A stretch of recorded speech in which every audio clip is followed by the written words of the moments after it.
Hey, guys! Welcome back to our channel, Tech It Simple. In today's video, I'm going to show you how to log into your QuickTrip employee account. To do so, follow some simple steps, which I'm going to show you. Firstly, open your web browser and search for QuickTrip Employee Login. It will show you this interface over here. Click on the first option, Employee Login, QuickTrip. It will take you to the official website to log into your QuickTrip Employee Portal account. Now, over here, enter your username like this and password over here in the appropriate fields like this, and click on the Login button. You should be able to log into your QuickTrip employee account. So that's all for this video. If you find our video helpful, please leave a like.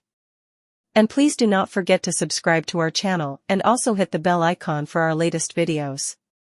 Drop a comment for reviews and more content like this. I will see you guys again in our next video. Thank you for watching.